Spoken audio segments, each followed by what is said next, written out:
Hello everyone, CGL 2025 tier 1 के GK GS के इस वीडियो में आपका स्वागत है। फ्रेंड्स, जैसा कि आप लोग देख रहे हैं कि अभी हाल के एग्जाम में प्रीवियस ईयर क्वेश्चंस का काफ़ी इंपॉर्टेंस बढ़ गया है। As it is questions exam में पूछे जा रहे हैं, तो इस लिहाज से यह वीडियो आपके लिए काफ़ी इंपॉर्टेंट है। वीडियो स्टार्ट करने से पहले प्लीज़ एक बार लाइक, शेयर एंड सब्सक्राइब जरूर करें। तो आज हम लोग पढ़ेंगे 20 सितंबर 2025 के सेकेंड शिफ्ट के क्वेश्चंस। आज का पहला क्वेश्चन है, which government initiative primarily focus on improving learning outcomes and digital literacy in school across India. कौन सी सरकारी पहल मुख्य रूप से भारत भर के स्कूलों में सीखने के परिणाम और डिजिटल साक्षरता में सुधार लाने पर केंद्रित है?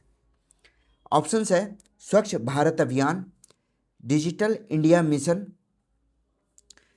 सी है पीएम गति शक्ति राष्ट्रीय मास्टर प्लान एंड डी है पीएम ई विद्या। तो स्कूलों में सीखने के परिणाम से तो इजी गेस है इसका पीएम ई विद्या। पीएम ई विद्या डिजिटल शिक्षा को बढ़ावा देना, डिजिटल लर्निंग, जिसे हम लोग आजकल ऑनलाइन लर्निंग भी कहते हैं या ई लर्निंग कहते हैं। तो इसको बढ़ाने के लिए यह एक राष्ट्रीय पहल है पीएम ई विद्या, जिसके अंतर्गत हम टीवी चैनल पर या पॉडकास्ट के थ्रू या अन्य ऑनलाइन लर्निंग के थ्रू हम ऑनलाइन एजुकेशन प्राप्त करते हैं, जिसका उद्देश्य है सस्ती शिक्षा और गुणवत्तापूर्ण शिक्षा उपलब्ध कराना, गुणवत्तापूर्ण शिक्षा को उपलब्ध कराना काफ़ी इम्पोर्टेंट है। हालांकि अब मैक्सिमम लोग ई लर्निंग के थ्रू ही काफ़ी अच्छा अध्ययन कर रहे हैं और अच्छी शिक्षा प्राप्त कर रहे हैं। सुदूर क्षेत्रों तक भी अब यह पॉसिबल हो पाया है। ठीक है, ऑप्शन पहला है स्वच्छ भारत मिशन, काफ़ी इम्पोर्टेंट है। यह भी 2 अक्टूबर 2014 को खुले में शौच से मुक्त के लिए, लोग पहले खुले में शौच करते थे, उससे मुक्ति के लिए एक स्वच्छता के क्षेत्र में यह किया गया अभियान है। याद रखिएगा, कई बार क्वेश्चन में पूछा जा चुका है। 2 अक्टूबर 2014 को यह शुरू किया गया था। सेकंड है डिजिटल इंडिया मिशन, यह भी डिजिटल इंडिया के क्षेत्र में एक क्रांतिकारी कदम था। इसको 2015 में 1 जुलाई 2015 में शुरू किया गया था। और एक है पीएम गति शक्ति राष्ट्रीय मास्टर प्लान। पीएम गति शक्ति, इसका जो क्षेत्र है वह इंफ्रास्ट्रक्चर को सुधारने के लिए यह शुरू किया गया था 13 अक्टूबर 2021 को। ठीक है, तो याद रखिएगा, यह भी इम्पोर्टेंट सवाल है। पीएम गति शक्ति राष्ट्रीय मास्टर प्लान जो कि इंफ्रास्ट्रक्चर को सुधारने के लिए किया गया था 2021 में, और पीएम ई विद्या, इसे शुरू किया गया 17 मई 2020 को। तो इन सब का ध्यान रखिएगा। इसका राइट आंसर होगा D, PM e Vidya. Which of the following witness type is formally recognize in the BSA 2023? निम्नलिखित में से किस प्रकार के गवाह को बीएसए 2023 में औपचारिक रूप से मान्यता दी गई? ठीक है, ऑप्शन है राजनीतिक प्रतिनिधि, कैरेक्टर विटनेस ओनली, चरित्र गवाह, ठीक है, सी है मैथोलॉजिकल विटनेस, पौराणिक गवाह, और डी है expert witness such as forensic analysis, forensic विश्लेषण जैसे विशेषज्ञ विवाह। ठीक है, तो पहले तो बीएसए का फुल फॉर्म याद रखिएगा, भारतीय साक्ष्य अधिनियम। इंग्लिश हिंदी में दोनों का एक ही है, भारतीय साक्ष्य अधिनियम। यह 2023 में यह अधिनियम आया, जिसमें वैज्ञानिक और फोरेंसिक गवाहों को औपचारिक रूप से मान्यता दी गई। ठीक है, डी इसका राइट आंसर है। ऐसे गवाह जो तकनीक रूप से, जैसे कोई टेक्नोलॉजी के थ्रू, जैसे वीडियो हो गया, ऑडियो हो गया, तो तकनीक और वैज्ञानिक साक्ष्य, तकनीक और वैज्ञानिक साक्ष्य को अदालत में प्रस्तुत करते हैं, अदालत में प्रस्तुत करते हैं। इसे न्यायिक प्रक्रिया और विश्वसनीय हो गया और वैज्ञानिक तरीके से संचालित होने लग गए, क्योंकि अब इस तरह के टेक्नोलॉजी वेस्ट जो प्रूफ होते हैं उसे भी भारतीय साक्ष्य अधिनियम के तहत उन्हें मान्यता दी गई है। तो डी इसका राइट आंसर है। The Vindhyan system of rocks is known for the production of which of the following. Vindhya चट्टान प्रणाली निम्नलिखित में से किसके उत्पादन के लिए मानी जाती है? ऑप्शन है manganese, iron and coal, limestone या बॉक्साइट। तो विंध्यन चट्टानें यह मुख्य रूप से लाइम स्टोन से भरपूर होती है, याद रखिएगा, लाइम स्टोन से भरपूर होती है। इसे चूना पत्थर के रूप में जाना जाता है। इन चट्टानों का उपयोग सीमेंट उद्योग में व्यापक रूप से किया जाता है, व्यापक रूप से किया जाता है। भारत की सबसे विस्तृत चट्टान प्रणालियों में से एक है, चट्टान प्रणाली में से एक है। कौन सा? विंध्यन चट्टान प्रणाली। तो इसका राइट आंसर क्या होगा? C, limestone. अगला सवाल है, which Kodava harvest festival celebrated with chants of Poli Poli Deva and a ceremonial paddy harvest invokes lord Iguthappa. कौन सा कोडवा फसल उत्सव पोली पोली देवा के मंत्रों और एक औपचारिक धान के फसल के साथ मनाया जाता है, जिसे भगवान इथुप्पा का आवाहन कहा जाता है? तो याद रखिएगा, कोडवा समुदाय जो है, कोडवा फसल उत्सव, यह कोडवा समुदाय के लिए नए धान की कटाई का उत्सव है, नए धान की कटाई का उत्सव है, जो कि पोली पोली देवा के जयघोष के साथ मनाया जाता है। जो पोली पोली देवा है तो उसके जयघोष के साथ यह उत्सव को मनाया जाता है। इसमें भगवान इथुप्पा का आशीर्वाद प्राप्त करने के लिए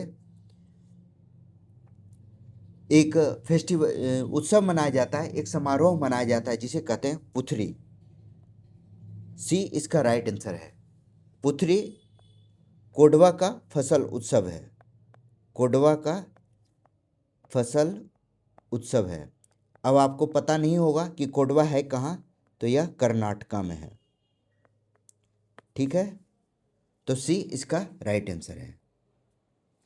अगला सवाल, read the below statements mark as assertion, यानी कथन एंड रीजन, कथन और कारण के प्रश्न है।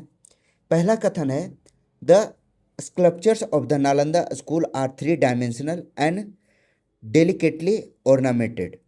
नालंदा स्कूल की मूर्तियां त्रिआयामी और नाजुक ढंग से अलंकृत है। पहला कथन है। सेकंड है,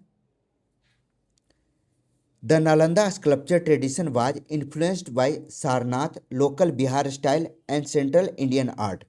नालंदा मूर्तिकला परंपरा सारनाथ, स्थानीय बिहार शैली और मध्य भारतीय कला शैली से प्रभावित थी।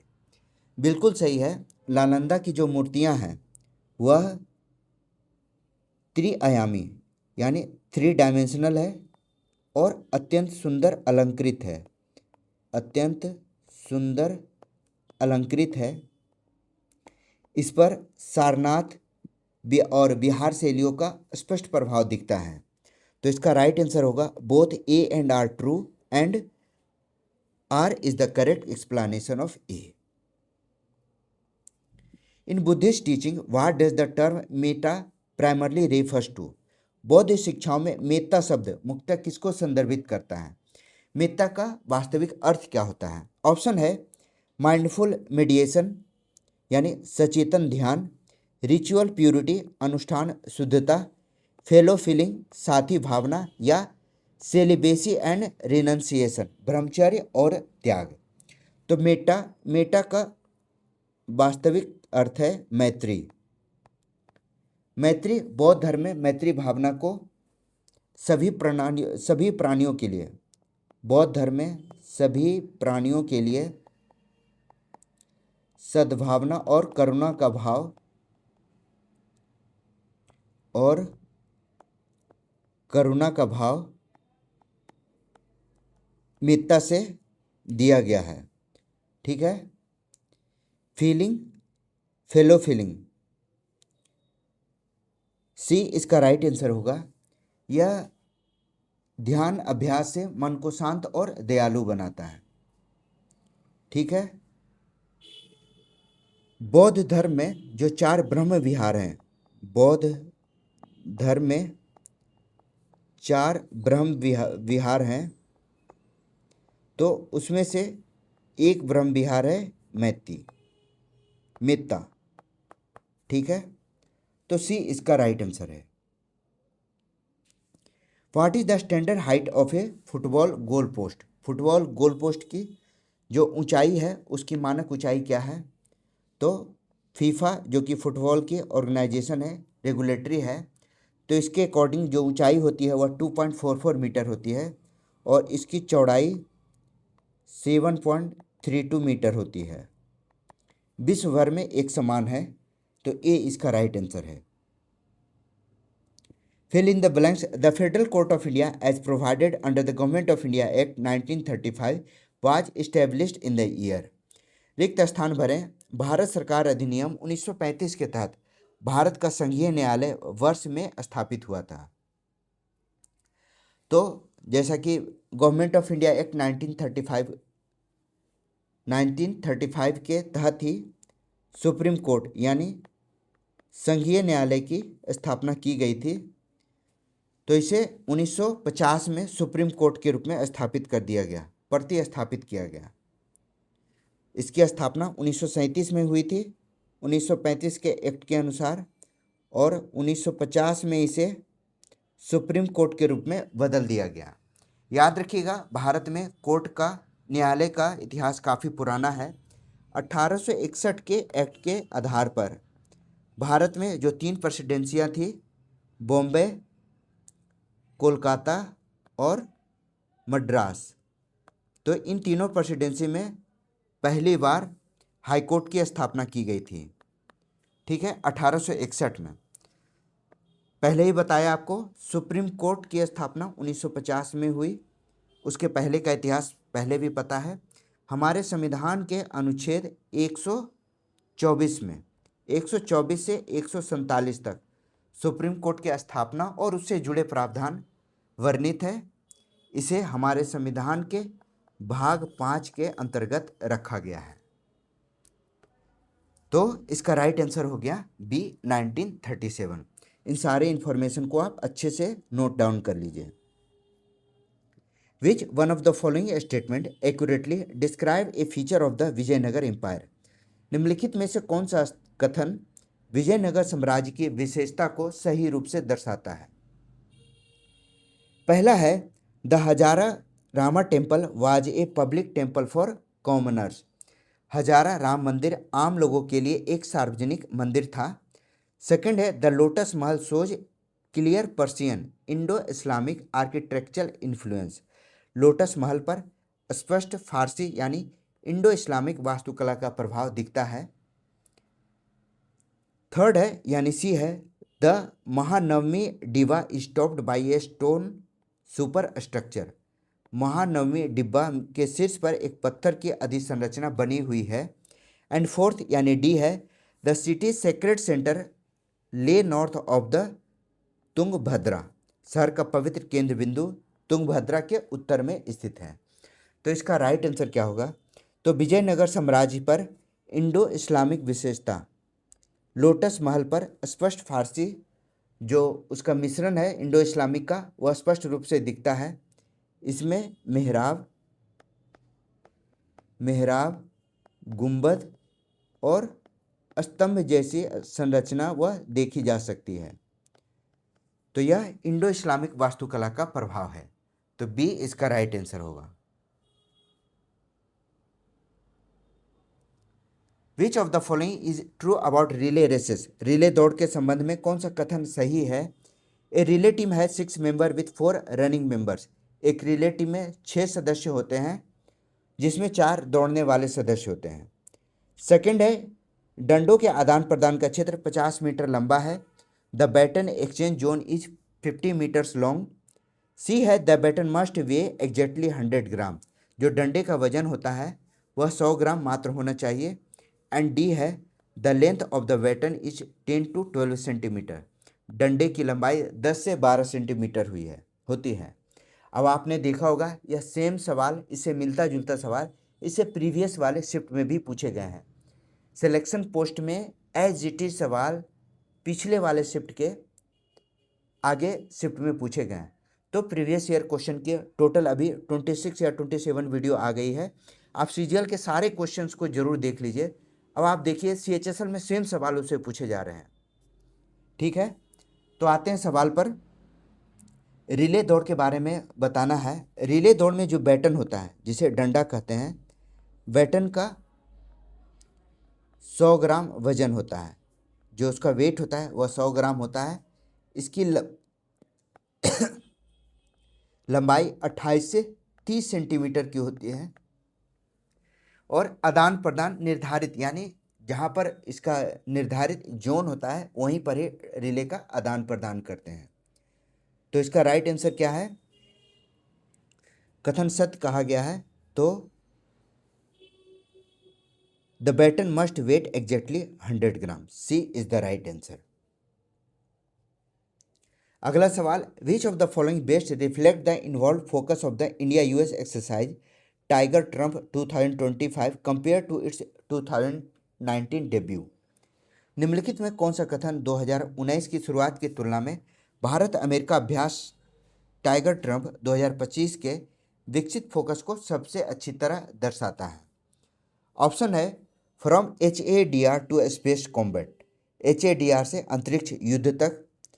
बी है, cyber ops over ambitious drill, उभयचर अभ्यास पर साइबर ऑपरेशन। सी है, HADR plus logistic via LIMOA, HADR और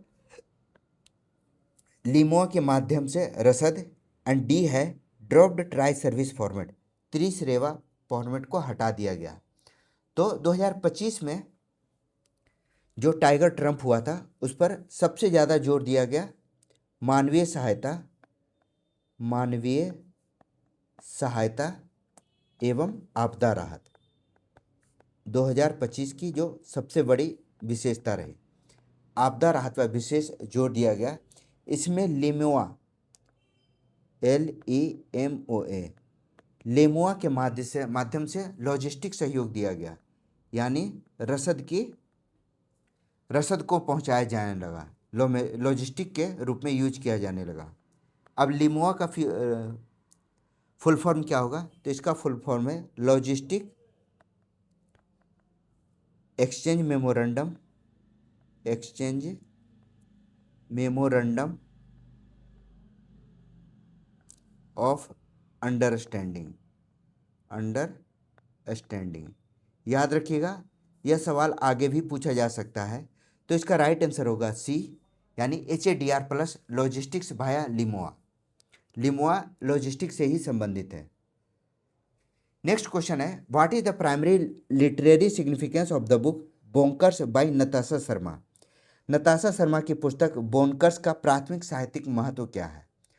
तो इस पुस्तक की जो सबसे बड़ी विशेषता है वह नताशा शर्मा के द्वारा लिखी गई इसकी अनोखी शैली है। अनोखी शैली में लिखा गया है जिसमें हास्य, सोशल इशू, सामाजिक मुद्दे और जो क्रिएटिव रचना होती है, क्रिएटिव रचना को शामिल किया गया है, जिसमें बच्चों के आधुनिक साहित्य में एक प्रयोगात्मक रचना को माना जाता है। तो इसका राइट आंसर क्या होगा? ऑप्शन पढ़ेंगे। ग्रामीण जीवन के संस्मरण के रूप में जाना जाता है, known as a memoir of rural life. Second है, known as a historical epic on colonial India, औपनिवेशिक स्तर पर एक ऐतिहासिक महाकाव्य के रूप में जाना जाता है। सी है, known for experimental style and social theme, प्रयोगात्मक शैली और सामाजिक विषयों के लिए जाने जाते हैं। एंड फोर्थ है known as a science fiction on future society, भविष्य के समाज पर एक विज्ञान कथा के रूप में जाना जाता है। तो आप पहले ही समझ गए होंगे इसका राइट आंसर क्या होगा, known for experimental style and social theme, C is the right answer. अगला सवाल है which union ministry officially announce that the Khelo India university games 2025 will be held in Rajasthan this November. किस केंद्रीय मंत्री ने आधिकारिक तौर पर घोषणा की कि खेलो इंडिया यूनिवर्सिटी गेम्स 2025 इस साल यानी नवंबर 2025 में राजस्थान में आयोजित किए जाएंगे। तो इसकी घोषणा किसने की थी, तो खेलो इंडिया यूथ गेम्स राजस्थान में होगी नवंबर में। इसकी घोषणा अनुराग ठाकुर ने की थी, अनुराग ठाकुर ने। याद रखिएगा खेलो इंडिया यूनिवर्सिटी गेम्स या यूनिवर्सिटी लेवल की सबसे बड़ी प्रतियोगिता है, बिग कंपटीशन है। तो याद रखिएगा सी इसका राइट आंसर है। नेक्स्ट क्वेश्चन है which is are correct about the first Asian Games held in 1951। 1951 में पहले एशियन गेम्स के बारे में बताना है। पहला है held at Jawaharlal Nehru stadium with 12 nation. 1951 में पहले एशियाई खेल कहाँ हुए थे, तो यह नई दिल्ली में हुए थे विथ 12 नेशन, 12 देशों के साथ नई दिल्ली में हुआ था। सेकंड है जापान पदक तालिका में शीर्ष पर रहा, भारत दूसरे स्थान पर, ठीक है, और आयोजन स्थल दिल्ली का राष्ट्रीय स्टेडियम रहा। तो सबसे पहले 1951 के फर्स्ट एशियन गेम्स यह नेशनल स्टेडियम दिल्ली में हुआ था, नेशनल स्टेडियम में हुआ था, और इसमें जापान फर्स्ट रहा और इंडिया सेकंड रहा। तो इसका राइट आंसर क्या होगा, only B is correct, B is the right answer. अगला सवाल है fill in the blanks. Dash list is schedule 7 deals solely with matter of national importance like defence and foreign affairs. अनुसूची 7 की dash सूची केवल राष्ट्रीय महत्व के मामलों जैसे रक्षा और विदेशी मामलों से संबंधित है। तो शेड्यूल 7 जो है वह राष्ट्रीय विषय से संबंधित है, राष्ट्रीय विषय से संबंधित है, यानी यह संघ सूची में है। संघ सूची में कौन कौन से हैं, रक्षा, विदेश नीति, परमाणु ऊर्जा, यह सभी मामले संघीय मामलों के अंतर्गत आते हैं। यह केंद्र सरकार के अधिकार क्षेत्र में आता है, केंद्र सरकार के अधिकार क्षेत्र में आता है। राष्ट्रीय महत्व वाले मामलों पर यह एकरूपता सुनिश्चित करता है। तो ए इसका राइट आंसर होगा। Why is generative design software used in launch vehicle LV structure engineering. प्रक्षेपण वाहन जिसे एलवी कहा जाता है, संरचनात्मक इंजीनियरिंग में जनरेटिव डिजाइन सॉफ्टवेयर का उपयोग क्यों किया जाता है। ऑप्शन है संरचनात्मक घटकों का द्रव्यमान बढ़ाने के लिए, to increase the mass of structural components, B है to reduce structural weight while maintaining performance, प्रदर्शन को बनाए रखते हुए संरचनात्मक भार को कम करना, ठीक है।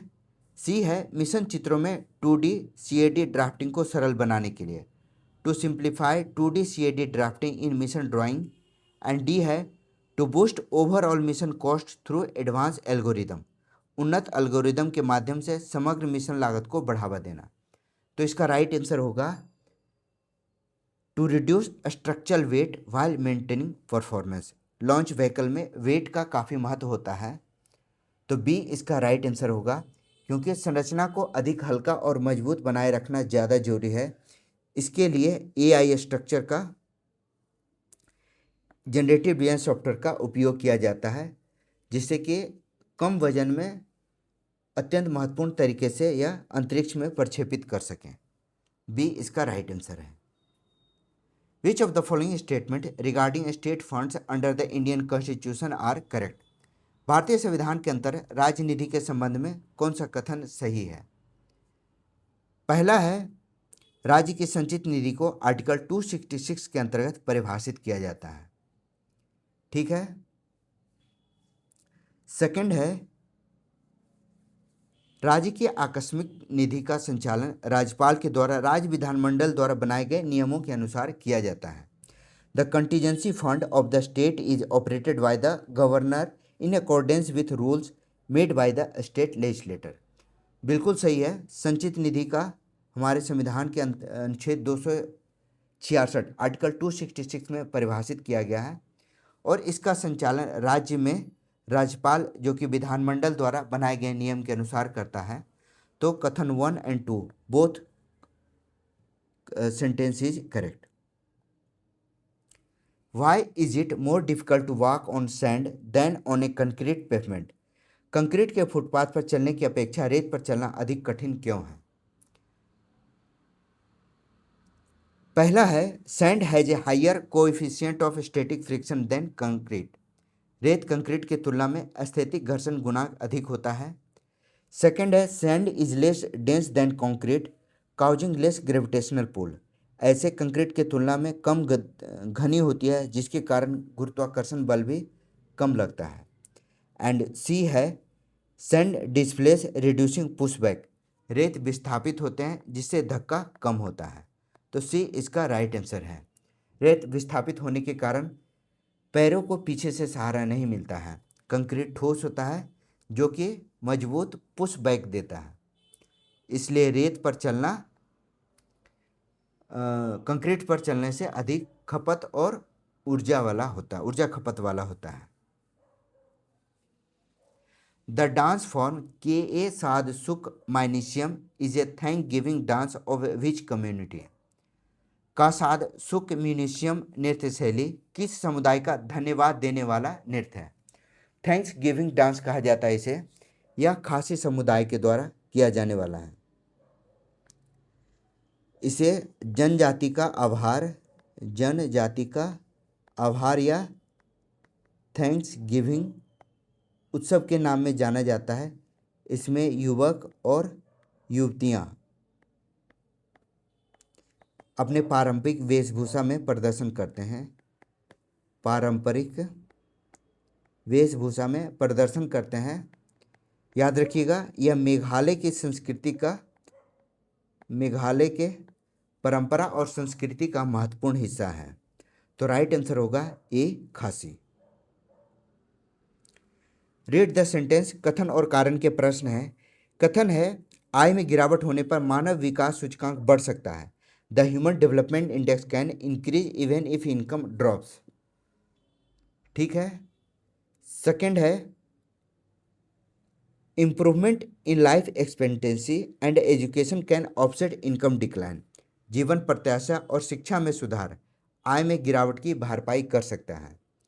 तो ह्यूमन डेवलपमेंट इंडेक्स, जिसे शॉर्ट में कहा जाता है HDI, ह्यूमन डेवलपमेंट इंडेक्स, यह 3 चीज़ों पर निर्भर करता है विशेष रूप से आय, शिक्षा और लाइफ एक्सपेक्टेंसी यानी जीवन प्रत्याशा।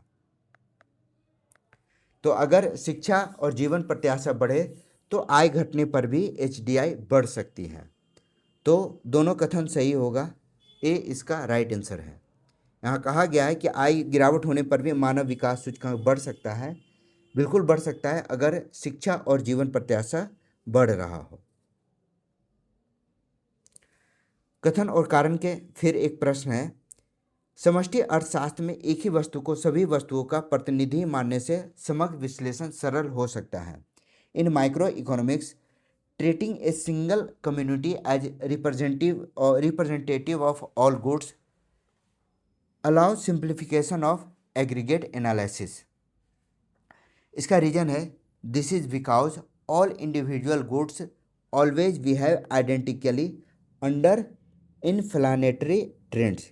ऐसा इसलिए है क्योंकि मुद्रास्फीति की प्रवृत्तियों के तहत सभी व्यक्तिगत वस्तुएं हमेशा एक समान व्यवहार करती हैं। ठीक है, तो इसके अकॉर्डिंग पहला कथन गलत है। एक वस्तु को प्रतिनिधि मानने से समष्टि जो है वह सरल हो जाता है। ठीक है, समष्टि का विश्लेषण जो है वह सरल हो जाता है। और दूसरा में कहा गया मुद्रास्फीति पर सभी वस्तुएं हमेशा एक समान व्यवहार करती हैं। बिल्कुल नहीं, मुद्रास्फीति वस्तुओं की मुद्रास्फीति में वह अलग अलग तरीके से व्यवहार करती है। तो ए सही है और आर गलत है। C is the right answer. What is the primary aim of import substitution policy in India's early planning era? भारत के प्रारंभिक नियोजन युग में आयात प्रतिस्थापन नीति का उद्देश्य क्या था? तो भारत में जो शुरुआती योजना बने थे, जो शुरुआत में जो भी योजना बने, उसमें पहला लक्ष्य रखा गया था स्वदेशी, जो कि अभी है घरेलू उद्योग का विकास। घरेलू उद्योग का विकास, विदेशी निर्भरता कम करना, विदेशी निर्भरता कम करना। ठीक है, इससे आत्मनिर्भर औद्योगिकीकरण का प्रोत्साहन मिला। तो इसका राइट आंसर क्या होगा? पहला है निर्यात आधारित औद्योगिकीकरण को बढ़ावा देना। सेकंड है विदेशी पूंजी प्रवाह को प्रोत्साहित करना। एंड थर्ड है replace foreign imports with domestic production, विदेशी आयात को घरेलू उत्पादन से प्रतिस्थापित करना। मतलब आपको बाहर से आयात करने की ज़रूरत ना पड़े, आप उसका प्रोडक्शन अपने घर में ही यानी उसका उत्पादन से उसे प्रतिस्थापित कर सकें। विच one of the following correctly describe a heavy industry? कौन सा भारी उद्योग का सही वर्णन करता है?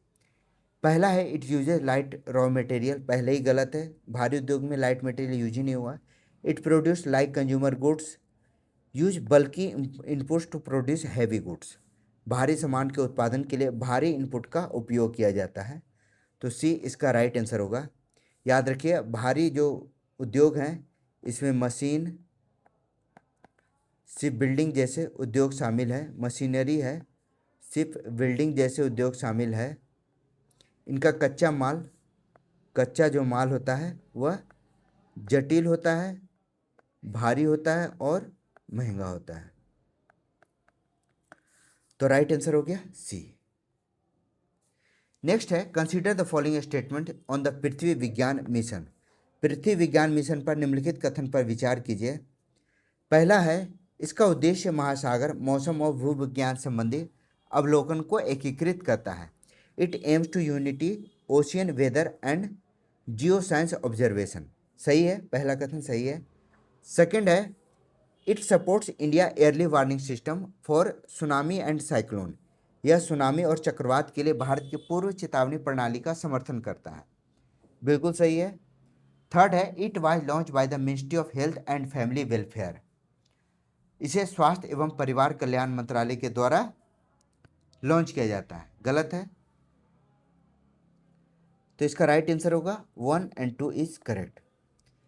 इसे अर्थ एंड साइंस मिनिस्ट्री के द्वारा, अर्थ एंड साइंस मिनिस्ट्री के द्वारा संचालित किया जाता है, परिवार कल्याण मंत्रालय के द्वारा नहीं।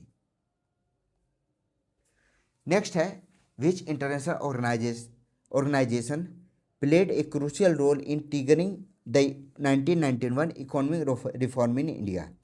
भारत में 1991 के जो आर्थिक सुधार हुए उसको शुरू करने में किन अंतर्राष्ट्रीय संगठन की महत्वपूर्ण भूमिका रही थी? अब 1991 का जो आर्थिक रिफॉर्म है वह भुगतान संतुलन की संकट हो गई थी। भारत में भुगतान संतुलन की संकट हो गई थी। तो इसके लिए दो विश्व जो अंतर्राष्ट्रीय संगठन है उसमें एक है IMF और दूसरा है वर्ल्ड बैंक। वर्ल्ड बैंक ने सहायता की थी जिसके बदले उदारीकरण, निजीकरण और वैश्विककरण को दिशा में सुधार किया गया, जो कि 1991 के सुधार के नाम से जाना जाता है। यह आर्थिक दृष्टिकोण से एक बड़े मोड़ के रूप में जाना जाता है। तो इसका राइट आंसर हो गया विश्व बैंक और IMF। यह सवाल भी 2-3 बार अब तक आ चुका है। तो ये था 20 सितंबर के सेकंड शिफ्ट के क्वेश्चन का डिटेल एक्सप्लेनेशन। वीडियो कैसा लगा कमेंट में ज़रूर बताइए। वीडियो को लाइक शेयर एंड सब्सक्राइब जरूर कीजिए। मेरा नाम है Rahul Sinha. Thank you for watching.